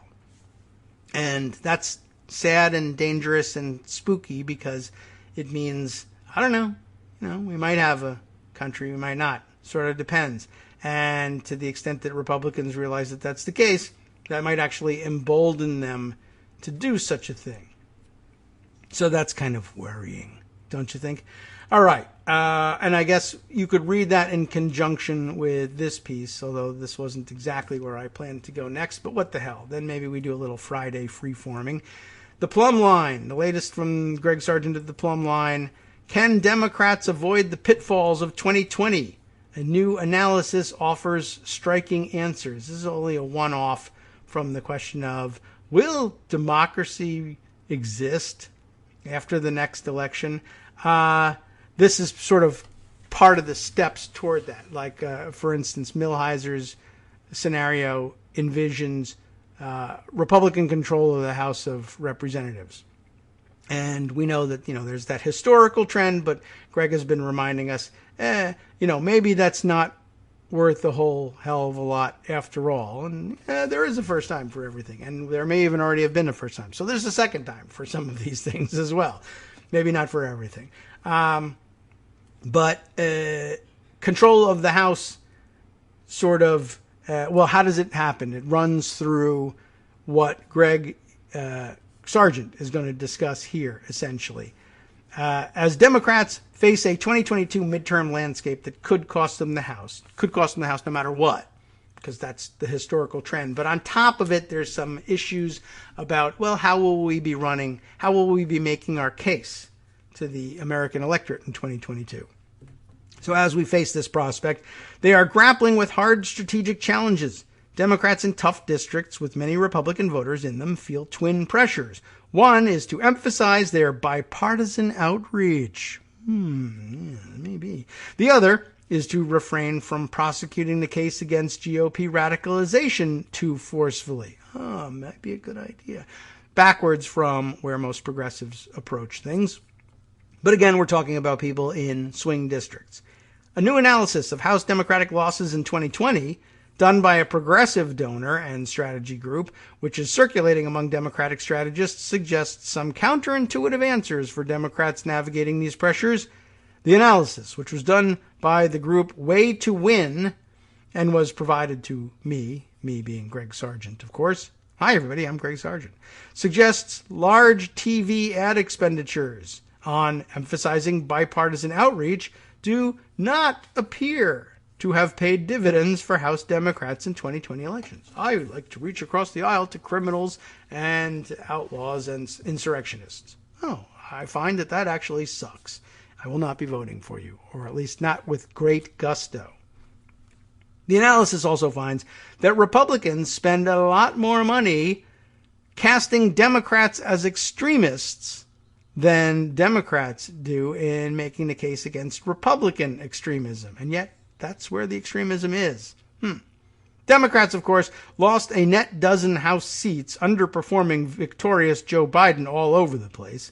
The findings suggest Democrats need a rethink of their approach to those conundrums, the analysts conclude. This is also more pressing now that Republicans are radicalizing even more in a way that poses a threat to future Democratic stability, raising questions about how Democrats can highlight this to the public. A study by Way to Win, a group distinguished by its big expenditures on turning out the Democratic base, attempts a comprehensive look at all the TV ads that ran in House races in the 2020 cycle. Some findings: Democrats spend 3 times more than Republicans on ads that touted bipartisan outreach. Democrats spent $21.8 million on ads about bipartisanship or working across the aisle, while Republicans spent $6.2 million on them. Democrats spent 6 times as much on positive ads than Republicans did.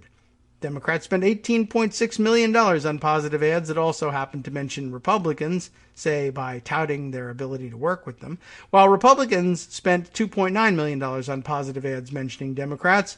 Republicans spent more than 10 times more on ads with the word extremist and radical than Democrats did. Republicans spent $51 million on such ads, while Democrats spent $3.4 million. Overall, Republicans spent more than $87 million on ads with one or more of the following words in it: AOC, Ocasio, Pelosi. We all laughed at the Pelosi ones, but socialism, socialist, defund, radical, extremist, or extreme. GOP ads were more likely to use words with emotional punch, such as taxes.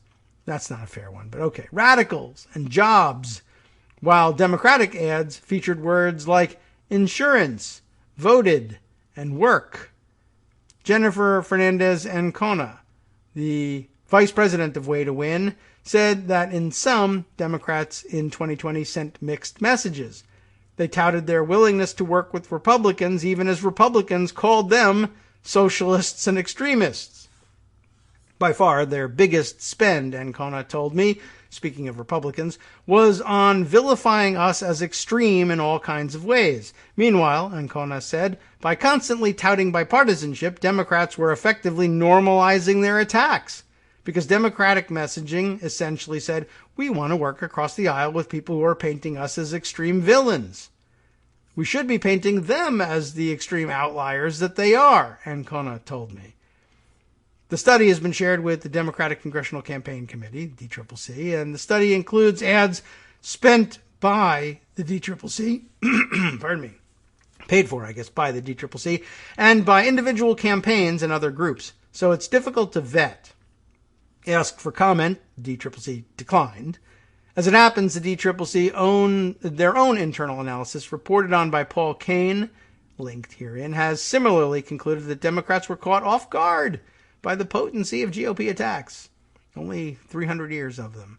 If you want to evaluate Way to Win's data for yourself, the organization has created a comprehensive website and database of information it compiled on that spending, organized by keywords used in ads, topics covered, and more. Obviously, it's hard to say whether this messaging was the direct cause of Democratic losses, but all this uncertainty suggests the need for a comprehensive effort to rethink basic questions such as how effective touting bipartisanship is and how to find the right language to characterize today's GOP. The study, for instance, finds that Democrats spent far more on ads about health care and the coronavirus, while Republicans spent far more on ads about the economy. While health care did win the House for Democrats in 2018, questions linger as to whether they were too quick to fall back on it in 2020 and about the party's economic messaging going forward. This analysis also complicates an oft-heard argument about Republicans using leftist elements in the party, such as the defund the police movement, to tar mainstream Democrats.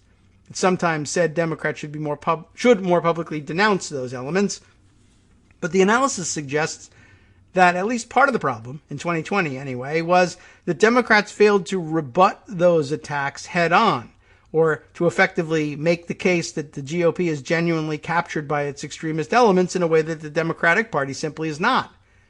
That's a very different failing than not doing enough to call out leftists.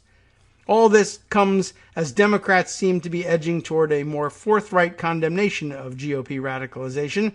They've run ads highlighting the GOP dalliance with QAnon, but as Democratic strategist Simon Rosenberg argues, there's much more to do in getting the language right on the GOP's dissent and making it central to the 2022 conversation. To cite one example, Ron Brownstein demonstrates that senior Democrats seem oddly blasé about the extraordinary GOP campaign underway to restrict voting and take control over voting machinery in the states. You don't often hear Democrats calling out Republicans as a threat to fundamental democratic stability. So perhaps some of the party's greatest minds will take on these strategic conundrums a bit more directly. And gee whiz, I hope so. Of course, there's also been news in the last couple of days, and really for the last couple of years, that remarkably few members of the public are genuinely aware, for instance, of who brought them serious coronavirus relief. The American Recovery Act checks are mistakenly believed in many cases to have been a bipartisan effort, or to have come somehow from Republicans, in fact. And there was news yesterday that President Biden, did some important work in this, in calling out, I guess by name, lists of Republican legislators who were busy taking credit in their districts for funding brought to those districts by the recovery plan that they did not vote for. And more of that needs to be done. And I understand also, for instance, Rachel Bitecofer very actively trying to organize a PAC that will do some of the messaging, I think, discussed in the Sargent piece here, and provide examples of how that message should be carried forward in TV advertising and in other media. And she's been very outspoken and very strident in asking people to get behind that effort. We'll see where that goes. All right. There's a lot to it. And it's a good point. And yeah, we're certainly failing in getting the message out about who brings real relief to real people, and allowing Republicans to capitalize it and on it in the meantime and to claim that credit instead, which is, I think, obviously kind of a huge mistake. All right, let's see. Other things to fit in before we leave for the weekend. How about a totally different direction entirely? That's a possibility. Something I had stowed away in pocket a while back, just sort of along the lines of, well, you know, if you ever feel like you want to go a totally different direction, we could do that. But let's see. Oh, I want to mention in passing as I scroll past it, the CNN report from earlier in the week. I haven't seen anything come to fruition from this, but these things do work out slowly. Just the headline from CNN: Matt Gaetz's ex-girlfriend to cooperate with federal authorities in sex trafficking investigation. That seems like bad news. I did see one Twitter wag, as we like to say, when we can't remember who it was that said it, said something about, well, you know, she's really going to be spilling all kinds of dirt, because once you've admitted to being Matt Gaetz's ex-girlfriend, what's out of bounds that you'll talk about, right? There's just about nothing that you won't put on the record at that point. Let's see. This, I think, totally opposite direction from where we ought to be spending our time, but just seems like kind of a weird and funky direction, and maybe sort of a Friday thing. I saw two articles that I put aside just as sort of weird lifestyle stories that I would otherwise spend more time griping about, but maybe you'll want to discuss it with your friends over the weekend rather than listening to me do it. One from BuzzFeed News, and where's the other one from? Come on, Pocket, bring me back.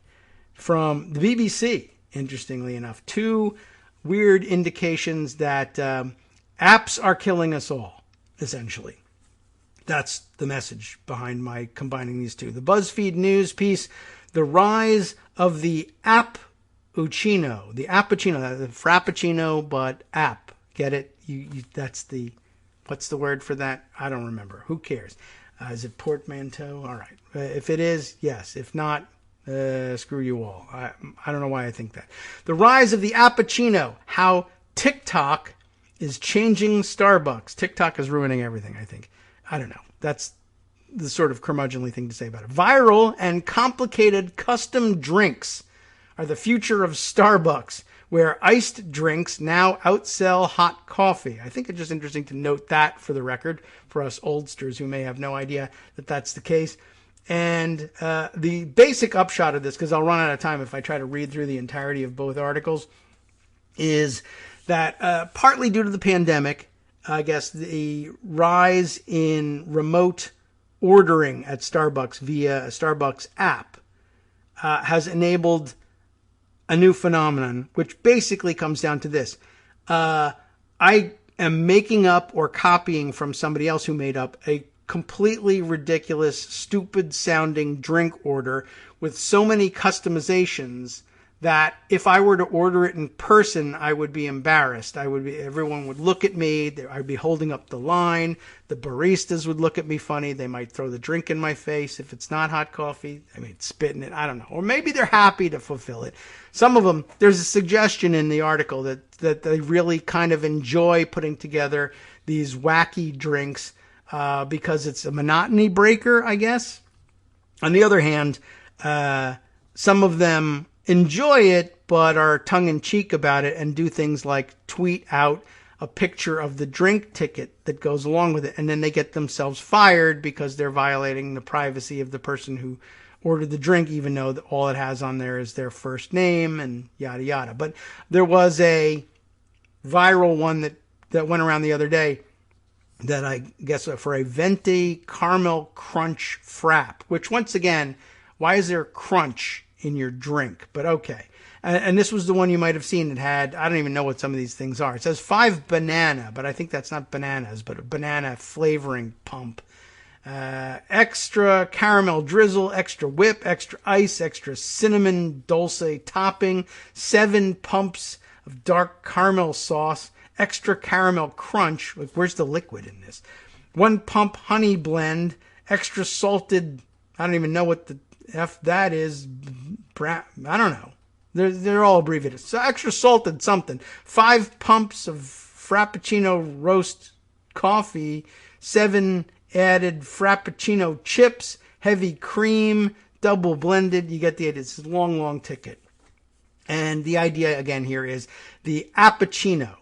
One, enabling people to order things that would get you dirty looks otherwise, because they don't have to do anything. They just order it by app and then show up and pick it up, even though, the baristas are like, I want to see the jerk that comes and picks this stupid thing up.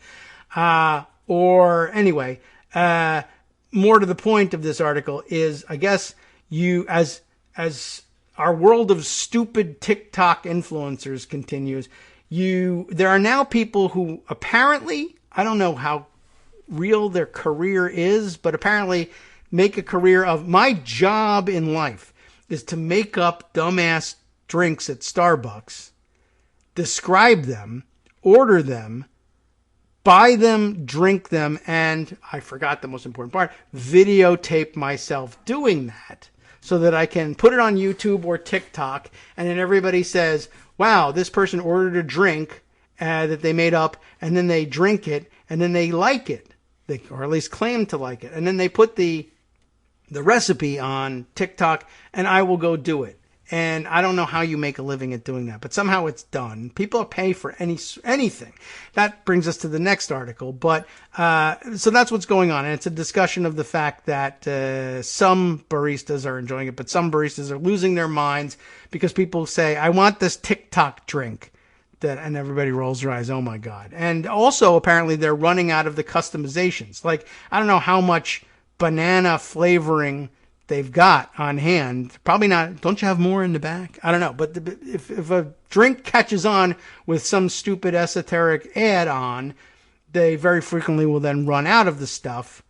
And I don't know, if you're a dedicated banana Frappuccino devotee, you're going to get pissed off because some TikTok kid just made every Starbucks in town run out of this stuff. So then the question of how do you make a living on stuff like this is answered, or perhaps, by the next piece from the BBC, the app that lets you pay to control another person's life. That sounds pretty interesting as a topic, although I guess it's not letting me read it, so I'm going to have to read it through the Pocket app. Basically, how would you feel about being able to pay to control multiple aspects of another person's life? A new app is offering you a chance to do just that. And then there's a nice descriptive narrative for all this, but it is called New, I guess. N-E-W. Well, anyway, when writer Brandon Wong recently couldn't decide what takeaway order to get one evening for dinner, he asked his followers on social media app New to choose for him.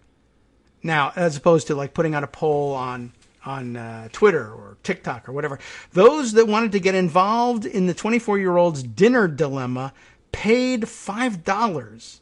£3.50, it's described in the BBC, to vote in a poll. Now, I've seen polls before, but I've never seen anybody be charged to vote in a poll, well, except for Jim Crow, but not that. To charge to vote in a poll on social media. And the majority verdict was, drumroll, anybody, that he should go for Korean food. So that is what he bought. But can you imagine? I cannot figure out for the life of me. I'm pretty sure that if I asked you guys, what should I have for dinner? Spaghetti or pizza or Chinese food? And then said, you can vote in the poll, but it costs $5. You'd be like, F you. I'll vote in your poll, but I'm not paying to do it. But apparently there are enough people in the world with enough money or the ability to transfer it very easily or seamlessly through Venmo or something like that to somebody else who, I don't know, I like you because you talk about unboxing iPhones. Now you want to know what to do for dinner? Of course I'll pay $5 to help you decide what to do for dinner, as opposed to saying, get your act together, you dimwit. Choose your own effing dinner and never ask me this again if you're going to charge money for it. But I guess people just love participating in things. And I don't know. To me, I understand the model of, well, you love participating in things. You send in segments. You contribute to keep the show going, yes. But the idea of my asking you pay me money to help me decide what to do for dinner, that's your job. I don't know.